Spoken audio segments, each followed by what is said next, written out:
اعلیٰ حضرت امام اہل سنت رضی اللہ تعالیٰ عنہ رمضان کا مہینہ پائے، بچپنا تھا تو انہوں نے روزہ رکھا، اور جب روزہ رکھا تو ان کے ماں باپ بہت خوش ہوئے، اتنا خوش ہوئے کہ ان کے ابا نے بریلی میں دعوت کر دی، پورے بریلی میں دعوت بانٹ دی کہ آج میرے بچے نے زندگی کا پہلا روزہ رکھا۔ دعوت بڑھ گئی، انتظام ہونے لگا، ظہر کے بعد اعلیٰ حضرت پریشان، چہرہ مرجھا گیا، زب ہونٹ سوکھ گئے۔ ایک باپ کو اپنی اولاد سے بڑی محبت ہوتی ہے، باپ مصیبت کا پہاڑ لا دے گا لیکن بچے کے چہرے پہ کبھی اداسی دیکھنا گوارا نہیں کرتا۔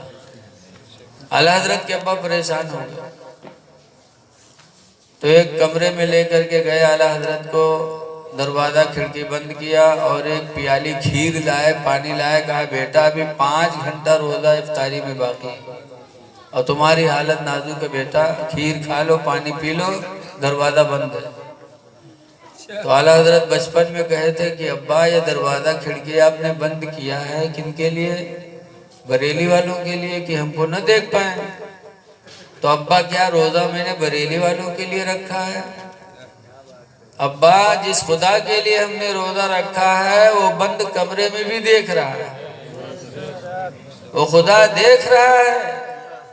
بچپن میں اعلیٰ حضرت کا یہ پختہ ایمان کہ اللہ دیکھ رہا ہے، روزہ نہیں توڑے، اللہ نے ہمت دی، یہاں تک کہ شام کو بریلی والوں کے ساتھ مل کر اعلیٰ حضرت نے روزہ افطار کیا۔ یہ ہیں اعلیٰ حضرت۔ اے لوگو روزہ رکھو، رمضان کا مہینہ آ رہا ہے، حدیث پاک میں ہے کہ رمضان کے آنے پر مسلمان خوش ہوتا ہے اور رمضان کے جانے پر مسلمان غمگین ہوتا ہے کہ ہائے برکت والا مہینہ جا رہا ہے۔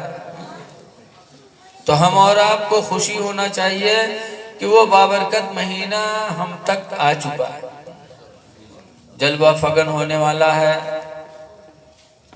تیاریاں کر لو، نماز تراویح باجماعت ادا کرو، قرآن کریم سنو، اس لیے کہ حدیث پاک میں الصوم والقرآن یشفعان یوم القیامہ، کہ روزہ اور قرآن یہ دونوں قیامت کے دن شفاعت کرائیں گے۔ روزہ کو بولنے کی اجازت اللہ دے گا، قرآن بھی بولے گا، روزہ بھی بولے گا۔ روزہ کہے گا اللہ اس نے میرے لیے کھانا پینا اپنے نفس کے تمام خواہشات کو چھوڑا ہے، الہی اسے بخش دے۔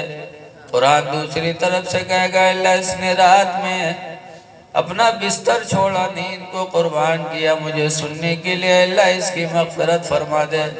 تو حدیث پاک میں ہے کہ اللہ تعالیٰ دونوں کی شفاعت قبول کر کے اس انسان کی بخشش فرما دے گا۔ اس لیے خوب روزہ رکھو، قرآن کریم کی تلاوت کرو کثرت سے، لیکن قرآن پڑھو تو صرف پڑھنے کے لیے نہیں اترا ہے، قرآن عمل کے لیے اترا ہے۔ پڑھتے تو ہیں لیکن ہم اس پہ عمل نہیں کر پاتے۔ ابھی مفتی کلیم صاحب نے ماں باپ کے بارے میں بہت سی حدیثیں، بہت سی قرآن کی آیتیں انہوں نے پڑھی۔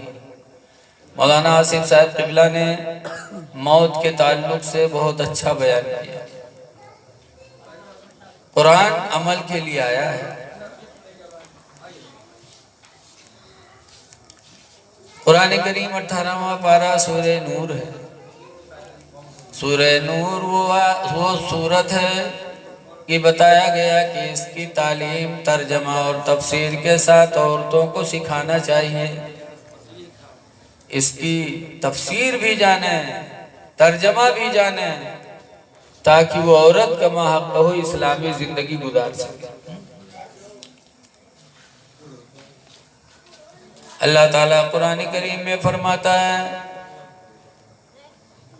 وَلَا يُبْدِينَ زِينَتَهُنَّ، کہ عورتیں اپنا بناؤ سنوار کہیں ظاہر نہ کریں، إِلَّا لِبُعُولَتِهِنَّ، مگر اپنے شوہر کے سامنے، او آبائی بعولتہن، یا اپنے سسر کے سامنے، او آبائہن، یا اپنے باپ کے سامنے، ان کے سامنے بناؤ سمار ظاہر کر سکتی ہیں، باقی کسی کے سامنے بناؤ سمار ظاہر نہ کریں۔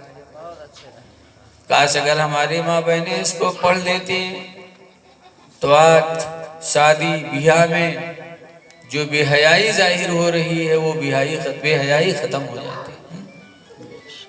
اللہ حدیث پاک اللہ تعالیٰ کے نبی فرماتے الحیاء شعبۃ من الایمان، حیا شرم ایمان کا ایک حصہ ہے، ایک حصہ ہے۔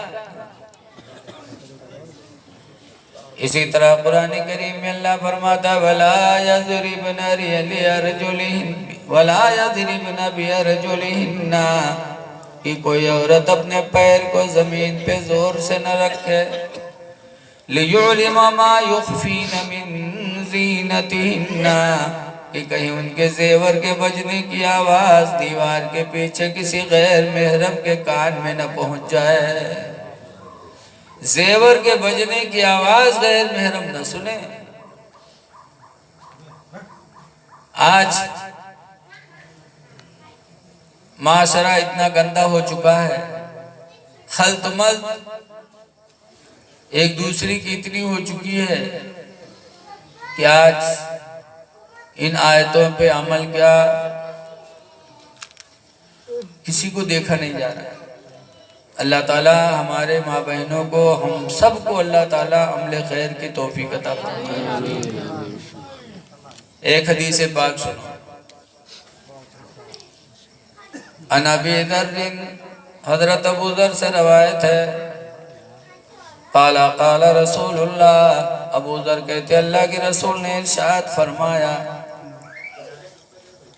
ثلاثۃ رجال، تین آدمی ایسے ہیں لا یکلمہم اللہ یوم القیامہ، کہ قیامت کے دن اللہ تعالیٰ ان تینوں سے بولے گا نہیں، ولا ینظر الیہم، اور ان کی طرف نظر رحمت بھی نہیں کرے گا، وَلَهُمْ عَذَابٌ أَلِيمٌ، اور ان کے لیے دردناک عذاب ہے۔ فقام ابو ذر، تو حضرت ابو ذر کھڑے ہو گئے، وقال من ہم یا رسول اللہ، اور انہوں نے کہا اللہ کے رسول وہ ہے کون، وہ کون بد نصیب ہے جس سے اللہ بولے گا نہیں، جس پر نظر رحمت نہیں کرے گا؟ تو سرکار نے فرمایا نمبر 1 پر المسبلو، ٹخنا کے نیچے کپڑا پہننے والا، ٹخنا کے نیچے گھمنڈ اور تکبر سے کپڑا پہننے والا، اللہ اس سے بولے گا نہیں، نہ اس کی طرف نظر رحمت ڈالے گا۔ لیکن آج تو معاملہ ضد کا ہے، ضد میں معاملہ خراب ہو رہا ہے۔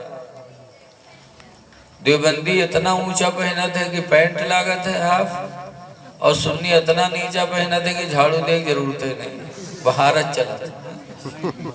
آج تو معاملہ ضد میں خراب ہے۔ ضد نہ کرو، ضدی کا انجام بہت برا ہوتا ہے، بہت برا ہوتا ہے۔ ایک نواب صاحب تھے، ان کے نوکر کا نام تھا بدھو۔ نواب صاحب کے سسرال سے دعوت آئی تو نواب صاحب نے بدھو سے کہا یار سسرال سے دعوت آئی ہے، چلنا ہے؟ کہا ٹھیک ہے چلا جائے۔ کہا ہاں یار لیکن میرا پیجامہ بہت گندا ہے۔ تو بدھو نے کہا میرا پیجامہ صاف ہے، آپ میرا پہن لو، ہم آپ کا پہن لیں، نوکر چاکر آدمی، گندا ہوئی تو منہ چلی۔ نواب صاحب کہیں یار سسرال کے معاملہ اگر کوئی پتہ چل گیا کہ نواب بدھو پیجامہ پہن کے آئے تو کتنی بڑی بے عزتی ہوئی۔ کہیں رے پہنو پیجامہ، ہمار جب ہم نے بتائے تب کیسے کوئی جان جائے، پہنو۔ نواب صاحب نے کہا خیال رکھنا اس کا۔ ہاں نہیں بالکل پہنو۔ پہنا دیا اپنا پیجامہ، نواب کا پیجامہ خود پہن لیا۔ نواب صاحب بیچارے سسرال پہنچے تو ان کے لیے دروازہ کھل گیا، اندر چلے گئے، وہ بدھو باہر بیٹھے۔